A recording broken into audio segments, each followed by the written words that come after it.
What about clean fuel technologies? Now, this is a very big and broad concept. Can you tell us or give us an update on what are some of the key technologies you are working on now that would qualify as clean fuel? Okay, the clean fuel terminology has been used today is to reduce the contaminant in the fuels that are used for transportation. The area that we work a lot is around the diesel component, which all the truck transportation, trains and many cars in the world are using. And we have technology that first reduces the sulfur content of the diesel. As you know, there are now specifications set by many governments in Asia that reduces first to 50 ppm, the sulfur content, and then to 10 ppm. And for that, you need a combination of things to happen. One, you might have an existing unit, but needs a new catalyst that can improve that product quality. And we are in this business through our catalyst company called Criterion. And in Asia, we are based in Singapore, where we also have a research center. And then if the client, this is not sufficient, he has to install new capacity. That's where the licensing business comes in. And we offer them the latest technology, which includes the design of the units, the catalyst, and the reactor internals. And then if this is not, again, sufficient, then you take the fuel oil, the product that has high contaminant, and you convert to different steps, first using vacuum technology, followed by hydrocracker technology.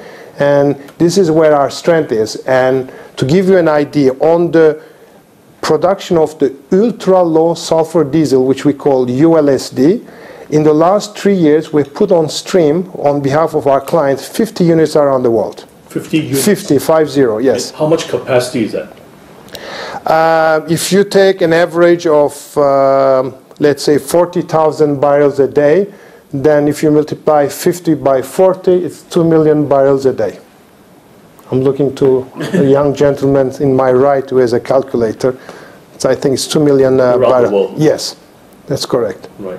And we are seeing now this becoming extremely popular in Asia. You know, the wave starts typically from California. All the specs are set. Then America adopts it. Then Europe adopts it. And now Asia is really implementing all this program the same way we implemented the unleaded gasoline program. What about fuel oil? What are the sulfur specifications for fuel oil? Okay, the sulfur specification on fuel oil, which is used for heating purposes, is also decreasing with time. Same thing, all the industrial oils. That program is slower than the transportation fuel oil, but it's coming.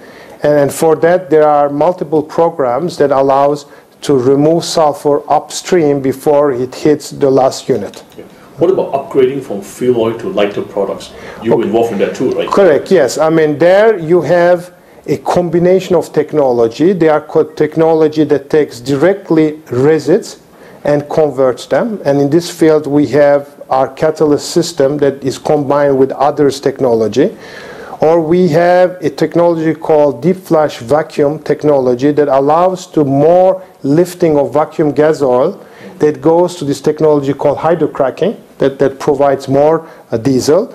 Or it has other routes like coking or deasphalting that extracts even more products that can be sent to hydrocracker. Then really, this is called the bottom of the barrel technology, which we are heavily involved as Shell and also as technology to the third party. Can you crack very heavy stuff from, say, Venezuela or the tar sands out of Alberta? Okay, it can be cracked, but it goes in multiple steps.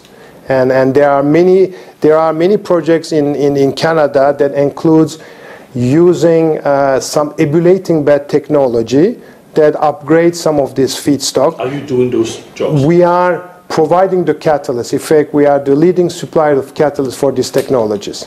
But we don't have our own in-house ebulliting bed technology that we offer today. But there are other companies they offer, but we cooperate with them in supplying the catalyst. Are you seeing interest from Asian refiners for some of these technologies and catalysts to crack very heavy crude streams coming from Venezuela or Alberta?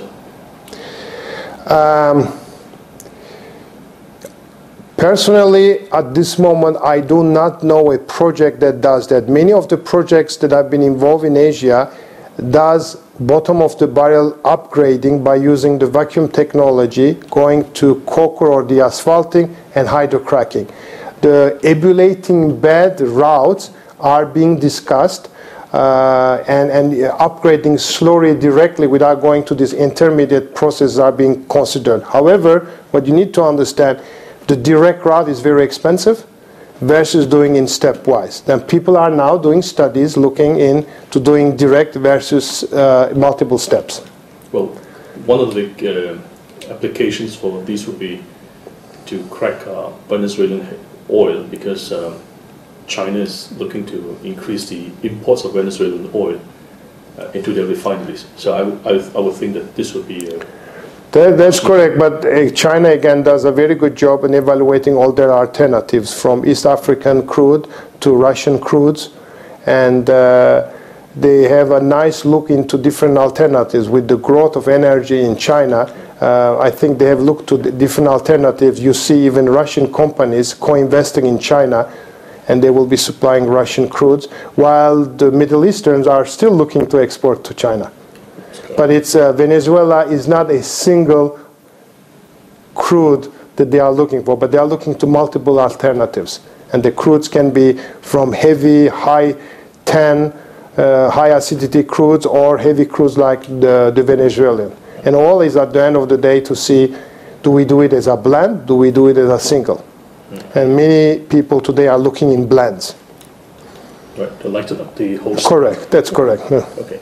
Well, with that, thank you so much for your time, Mr. Lemon. Okay, thank you. Thank you.